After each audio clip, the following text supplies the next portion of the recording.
नमस्कार, आप देख रहे हैं आवाज न्यूज। मैं हूं वीना सिंह और आइए अब नजर डालते हैं आज की प्रमुख खबरों पर। सरगुजा जिले के अंबिकापुर प्रतापपुर मार्ग में लाखों रुपए की लागत से लगी स्ट्रीट लाइट शोपीस बनकर रह गई है। 1 साल की लंबी अवधि गुजरने के बाद भी स्ट्रीट लाइट को चालू करने के लिए आज तक विद्युत कनेक्शन नहीं मिल पाया है, जिसकी वजह से पूरे मार्ग में अंधेरा छाया रहता है और यही अंधेरा कई यात्रियों के दुर्घटना का कारण भी बन रहा है।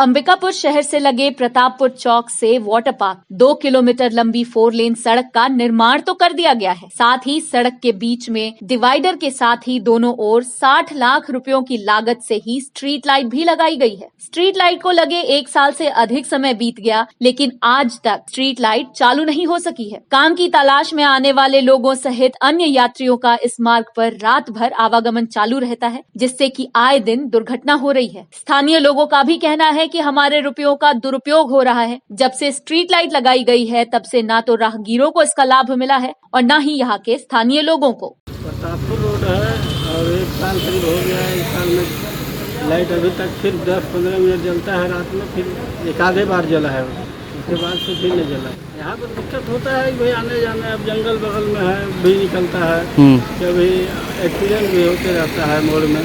लाइट लगभग 6 महीने हो गए लगे हुए, एक दिन जला था, उसके बाद से नाम खातिर है। दिक्कतें ये हैं कि अंधेरा हो जाता है और असामाजिक तत्व परेशान करते हैं। बहुत ज़्यादा परेशानी है। हर महीना 1-2 ठो एक्सीडेंट हो रहा है अंधेला की चलते, और भी कांड हो जा रहा है। वहाँ प्रतापपुर से पूरा अंधेला है।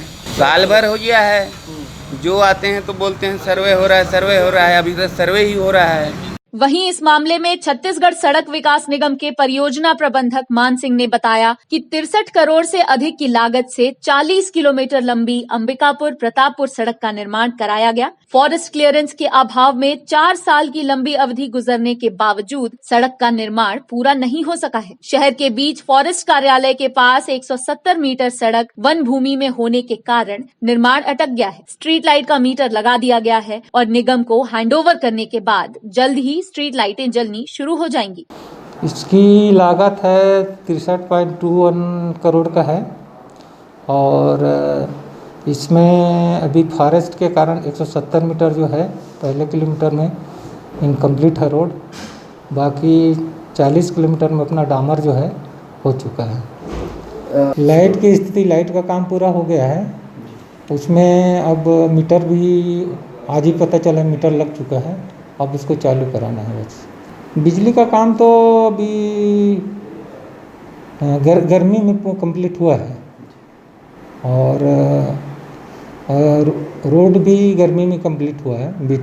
बीटी का काम जो है, स्ट्रीट लाइट लगा जो 4 लेन का काम है 0 से 2 किलोमीटर तक, उतने में ही लाइट का काम है। लाइट अभी मीटर लगे, मैंने बहुत जल्दी हम लोग इसको चालू करके हम हैंडओवर करेंगे नगर निगम को। विभाग द्वारा पिछले 1 साल से लाइट को चालू करने की पहल की जा रही है, लेकिन आपसी समन्वय के अभाव में लंबा समय गुजरने के बावजूद स्ट्रीट लाइट को चालू नहीं किया जा सका है। बहरहाल स्ट्रीट लाइट के विद्युत बिल का भुगतान नगर निगम के द्वारा किया जाएगा, जिसके लिए विद्युत कनेक्शन के लिए नगर निगम की सहमति भी जरूरी है। अब देखना यह होगा कि स्ट्रीट लाइट की रोशनी यात्रियों को मिलेगी या सिर्फ 4 लेन रोड की शोभा बढ़ाने के ही काम आएगी। बलरामपुर जिला अंतर्गत राजपुर के ग्रामीणों ने ग्रामीण बैंक प्रबंधन के खिलाफ मोर्चा खोल दिया है। ग्रामीणों ने बैंक प्रबंधन के ऊपर आरोप लगाया है कि 2 साल से बैंक प्रबंधन द्वारा ग्रामीणों को उनके खातों का हिसाब नहीं दिया जा रहा है। आखिर क्या कारण है कि ग्रामीण बैंक प्रबंधन ग्रामीणों के पासबुक में उनके हिसाब की एंट्री करने से बच रहा है और ग्रामीणों को बेवजह बैंक के चक्कर लगवा रहा है। बलरामपुर जिले के राजपुर में ग्रामीण बैंक प्रबंधन की मनमानी से ग्रामीण काफी परेशान हैं और अब उन्होंने प्रबंधन के खिलाफ मोर्चा खोल दिया है। ग्रामीणों का आरोप है कि उन्होंने अपना खाता इसी बैंक में खुलवाया हुआ है, लेकिन पिछले 2 साल से उनके खाते का हिसाब बैंक प्रबंधन उन्हें नहीं दे रही है। ग्रामीणों ने कहा कि उनके खातों में कितने पैसे हैं और कितना पैसा निकाला गया है, साथ ही उन्होंने जो मनरेगा और अन्य जगहों पर मजदूरी की है उसका पेमेंट उन्हें मिला है, इसका भी पता उन्हें नहीं चल रहा है। बैंक प्रबंधन ग्रामीणों के पासबुक में एंट्री ही नहीं कर रही है और ग्रामीण पिछले 2 साल से पासबुक में एंट्री कराने के लिए परेशान हैं और लगातार बैंक के चक्कर काट रहे हैं। हम काम बूता बहुत ज्यादा करे ही। कितना दिन से नहीं हो रहा है बताना? 2018 से गोदी खने ही और नरवा गरवा में काम करे ही और जंगल ऑफिस में वो पौधा उधा जगह ही तेमन मन काम करे ही तेंदू पता वाला तो एंट्री करे तबे ना हमको मालूम रही कि पैसा आई से कि नहीं आई से। हमारे एंट्री नहीं होए, काम पूरा करत है, पैसा कैसे पता चली हमें। बहुत परेशानी होता है। अब हम पूरा कमा के कहीं भी यही बैंक में आवे कर पैसा आए तो मैनेजर वाला तो फिर एंट्री करके बताएं तब ना हमारा मालूम। ग्रामीणों ने कहा कि सरकारी कार्यों में वो कहीं भी मजदूरी करते हैं और उसका पेमेंट ऑनलाइन बैंक खाते में होता है। इसके साथ ही तेंदूपत्ता के बोनस और पैसे का भुगतान भी खाते में ही हो रहा है, लेकिन पासबुक में एंट्री नहीं होने से उन्हें इसकी जानकारी नहीं मिल पा रही है कि उन्हें पैसे मिले हैं कि नहीं, जिससे उन्हें काफी परेशानी हो रही है। ग्रामीणों ने बैंक प्रबंधन पर मनमानी का आरोप लगाते हुए कहा कि अगर ऐसा ही रहा तो कभी भी उनके खाते से गोलमाल और पैसों का बंदरबाट हो सकता है और ग्रामीण ठगी का शिकार हो सकते हैं। परेशान है, खाता बदलवाने के लिए कई बार आया, कई बार गया, लेकिन खाता नहीं बदल पाया, अभी भी नहीं बदल रहा। एंट्री करवाने के लिए कई बार भैया को भी भेजे, वो भी नहीं किया। आज भी सब परेशान है, हमारे बस्ती के हैं जितना भी है सब पड़े। लगातार परेशान ग्रामीणों ने अपनी परेशानी तेंदूपत्ता के प्रबंधक से बताई तो वे भी ग्रामीणों को सुनकर बैंक प्रबंधक से बात करने पहुंचे, लेकिन प्रबंधन ने उन्हें भी फटकार लगाकर भगा दिया। उन्होंने इसकी शिकायत उच्च अधिकारियों से करने की बात कही है। लोग का इनका सबका खाता इस छत्तीसगढ़ राजधानी बैंक में, इनका टोटल पैसा लगभग चाहे पेंशन का पैसा है, तेंदूपत्ता का पैसा है, बोनस का पैसा है, सालबीज का पैसा है, मनरेगा में काम करने का पैसा है, टोटल पैसा इसमें डलता है। ये हितग्राही मेरे पास भी आज सुबह आए थे, बोले कि साहब हम तो एंट्री करा के परेशान हम पिछले 2 साल से हम लोग का एंट्री कर ही नहीं रहा है, बोलता है पैसे नहीं है। मैं खुद आज मैनेजर साहब से आके मिला था, मगर 8 पासबुक था, इनका खाता होता शायद गलत था जिस मेरे तेंदूपत्ता वाला सूची में। मैं बोला सर इनका एंट्री कर दीजिए, तो मैं जहाँ से जो बैंक से राशि डला है उस बैंक में बताऊँगा कि सर इसमें खाता गलत था इसलिए राशि जिससे नहीं है। तो बोले ठीक है हो जाएगा। कैशियर के पास गया, कैशियर को दिया, कैशियर उलट पलट के देखने लगा, इतना तो होगा ही नहीं। मैं बोला सर 8,000 नहीं 8 फीस मात्र। बोला संभव ही नहीं, होगा ही नहीं। फिर मैं बोला, फिर मैनेजर साहब को जाके मैं बोला सर जिस आपसे आप अपने कर्मचारियों को सबको संतुष्ट नहीं कर पा रहे हैं तो आपके ऊपर में जो अधिकारी हैं उनका नंबर दे दीजिए, मैं उनको समस्या को बताता हूँ। अगर मशीन आपका खराब है कुछ है तो जिसे वो समाधान करेंगे। वहीं मामले में बैंक मैनेजर से बात की तो उन्होंने कहा कि ग्राहकों का पासबुक प्रिंट किया जा रहा है, भीड़ ज्यादा होने के कारण वो इसमें देरी होने की बात कर रहे हैं। पासबुक प्रिंट हो रहा है, जो लोग बोलते हैं अगर भीड़ बहुत ज्यादा रहती है तो सभी को पैसा की हड़बड़ी रहती है, और अभी कोरोना का महामारी है, बैंक में भीड़ होना ठीक नहीं। इसलिए हम लोग जब भीड़ कम रहती है तब सबका पासबुक जितने लोग का रहता है छाप के हम लोग देते हैं। और रही बात फॉरेस्ट का, तो एक मालती माझी मैडम है यहाँ, कल ही वो अपने साथ कम से कम 20-15 पासबुक लाई थी, तो उनका सबका पासबुक हम छाप के दिए। सभी का देंगे, समय से आएंगे, जो नियमित आएंगे उनको पासबुक छाप के देंगे। NH-43 की खस्ता हाल सड़क और सड़क पर उड़ती धूल आज भी लोगों की जान के लिए आफत बनी हुई है। अंबिकापुर और सीतापुर के बीच इस खस्ता हाल सड़क और उड़ती धूल की चपेट में आने से बाइक सवार यात्री दुर्घटना का शिकार हो गए। दुर्घटना में बाइक चालक को काफी गंभीर चोटें भी आई हैं। आपको बता दें कि NH-43 की खस्ता हाल सड़क तो आए दिन हमेशा सुर्खियों में रही है। सीतापुर से अंबिकापुर आ रहा बाइक चालक सुमेरपुर चेंद्रा पहुंचा ही था कि दोपहर करीब 12:30 बजे बड़ी वाहनों के आवाजाही से उड़ती हुई धूल के चपेट में आकर अनियंत्रित होकर बीच सड़क पर गिर गया, जिससे बाइक चालक के सिर में गंभीर चोटें आई हैं, जिसे स्थानीय लोगों द्वारा अस्पताल भेजा गया। एक और NH-43 के निर्माण में लगे ठेकेदार सड़क निर्माण कार्य में तो जोरों पर लगे हैं, वहीं दूसरी ओर सड़क पर उड़ती हुई धूल पर पानी के छिड़काव तक करना मुनासिब नहीं समझ रहे हैं, जिसका खामियाजा आम जनता सहित 2 पहिया वाहन चालकों को भुगतना पड़ रहा है और जान जोखिम में डालकर मजबूरन सड़क पर सफर करना पड़ रहा है। खबरों का सिलसिला जारी रहेगा, लौटते हैं एक छोटे से ब्रेक के बाद।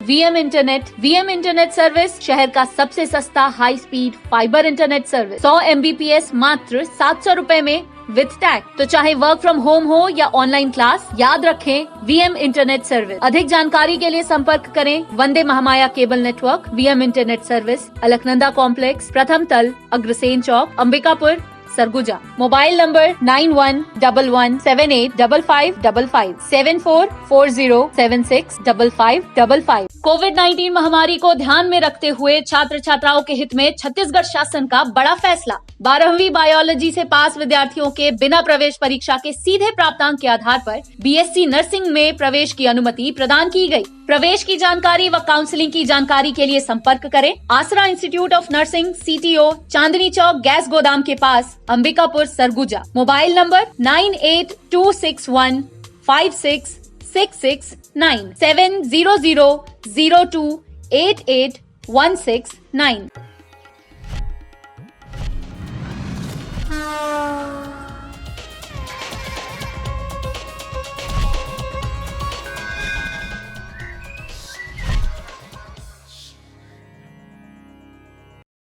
ब्रेक के बाद आपका स्वागत है। आइए बढ़ते हैं अगली खबर की ओर। मेयर डॉक्टर अजय तिर्की ने कोविड वार्ड के मरीजों की समस्याओं को देखते हुए डिस्पेंसर मशीन कोविड वार्ड में उपलब्ध कराया है। मशीन लग जाने के बाद अंबिकापुर कोविड अस्पताल में इलाज कराने पहुंच रहे मरीजों को गर्म और ठंडा पानी आसानी से उपलब्ध हो सकेगा। अंबिकापुर नगर निगम के mayor doctor Ajay Tirkey medical college अस्पताल में रोजाना 2 घंटे उपस्थित होकर सेवा भाव से मरीजों की मदद करने में लगे हुए हैं। इसी बीच उन्होंने अंबिकापुर मेडिकल कॉलेज के कोविड अस्पताल में भर्ती मरीजों की जरूरतों को देखते हुए वोल्टास कंपनी के 7 डिस्पेंसर मशीन महापौर फंड से दिया है। दरअसल कोरोना संक्रमित मरीजों को गर्म पानी की काफी आवश्यकता होती है, लेकिन कोविड वार्ड में गर्म पानी की कोई खास व्यवस्था नहीं थी, जिस वजह से इलाज कराने अस्पताल पहुंच रहे मरीजों को काफी परेशानियों का सामना करना पड़ता था। मरीजों की जरूरतों को देखते हुए मेयर अजय तिर्की ने कोविड वार्ड में गर्म और ठंडे पानी के लिए 7 डिस्पेंसर मशीन महापौर फंड से लगवाया है। डिस्पेंसर मशीन लग जाने के बाद मरीजों की कुछ हद तक समस्या कम होगी। मेयर अजय तिर्की ने कहा कि प्रशासन के साथ मिलकर कोविड अस्पताल में छोटी छोटी सुविधाओं को सुचारू रूप से शुरू किया जाएगा, ताकि मेडिकल कॉलेज अस्पताल में इलाज कराने पहुंच रहे कोरोना संक्रमित मरीजों को छोटी छोटी समस्याओं का सामना न करना पड़े। जैसे कि कोविड वार्ड में 7 जगह पे हम लोगों ने अभी ये वोल्टास का डिस्पेंसर वाली मशीन, जिसमें गर्म पानी भी आएगा, ठंडा भी, और दोनों मिक्स भी करके जो आता है, और वाटर बोतल भी आई जा रहे हैं यहाँ पे बड़े वाले जार। उससे ये है कि हर वार्ड में लगने से कि गर्म पानी वहीं मुहैया हो जाएगी और लोगों को इधर उधर माइग्रेट भी नहीं होना पड़ेगा कि दूसरे वार्ड में जाके पानी लेके आ रहे हैं। तो एक सिस्टम बन जाएगा, तो वहीं का वहीं गर्म पानी उपलब्ध रहेगा। और इसी तरह धीरे धीरे करके प्रशासन के साथ मिल के हम लोग छोटी छोटी सुविधाएं जो जिसमें दिक्कत होता है उन सभी सुविधाओं को सुचारू रूप से चालू करेंगे सभी मिलकर। ये महापौर निधि से कोरोना के बढ़ते संक्रमण को देखते हुए युवा मित्र मंडली ने तहसीलदार के माध्यम से मुख्यमंत्री, राज्यपाल और स्वास्थ्य मंत्री को ज्ञापन सौंपा है। कुछ दिन पूर्व अदानी खदान में 23 कर्मचारी कोरोना से संक्रमित पाए गए थे, जिसे देखते हुए युवा मित्र मंडली ने ज्ञापन के जरिए 15 दिनों के लिए खदान को बंद करने की मांग की है। कोरोना मरीजों की संख्या में दिन प्रतिदिन वृद्धि को देखते हुए तथा कुछ दिन पूर्व खदान में काम करने वाले एक साथ निकले 23 कोरोना पॉजिटिव मरीजों के बाद परसा में अदानी द्वारा संचालित कोल खदान को 15 दिनों के लिए पूर्ण रूप से बंद करने की मांग युवा मित्र मंडली उदयपुर द्वारा ज्ञापन सौंपकर की गई है। अदानी माइंस में 23 लोगों की कोरोना पॉजिटिव होने की पुष्टि के बाद ब्लॉक के निवासियों में भय एवं दहशत का माहौल है। कोरोना पॉजिटिव आए लोग गुमगा कॉलोनी में तथा ग्राम में किराए पर मकान लेकर रहते हैं। इन लोगों के द्वारा प्रतिदिन शिफ्ट वाली बसों से खदान आने जाने का काम किया जाता था। अदानी की शिफ्ट वाली बसें प्रतिदिन 5 से 6 बार उदयपुर से कोयला खदान आना जाना करती हैं। उदयपुर में किराए का मकान लेकर रहने वाले कंपनी के कर्मचारी भी इसी बस से आना जाना करते हैं। पॉजिटिव आए लोग खदान के भीतर सैकड़ों लोगों के संपर्क में आए थे। इन सब के बावजूद खदान को एक दिन के लिए भी कंपनी प्रबंधन के द्वारा बंद नहीं किया गया है और न ही खदान के भीतर कार्य करने वाले सभी लोगों की कोरोना जांच की गई है। ज्ञापन में युवा मित्र मंडली के सदस्यों ने मांग की है कि खदान के भीतर कार्य करने वाले सभी लोगों की कोरोना वायरस की जांच कराई जाए, उदयपुर आने वाली शिफ्ट बसों को बंद कराया जाए तथा कोरोना के फैलाव को रोकने के लिए कम से कम 15 दिनों के लिए खदान को बंद किया जाए। साथ ही आवेदन पर जल्द कार्यवाही नहीं होने पर आंदोलन की बात भी कही गई है। शासकीय कार्यालयों में एक व्यक्ति के कोरोना पॉजिटिव आने के बाद 2 से 4 दिनों के लिए ऑफिस बंद कर दिया जाता है, परंतु खदान में एक साथ 23 लोगों के पॉजिटिव आने के बाद भी खदान का नियमित संचालन लोगों के समझ से परे है।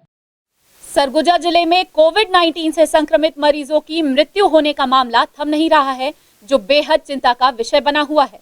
गुरुवार की देर शाम मेडिकल कॉलेज अस्पताल में भर्ती कोरोना से संक्रमित 3 और मरीजों की इलाज के दौरान मौत हो गई।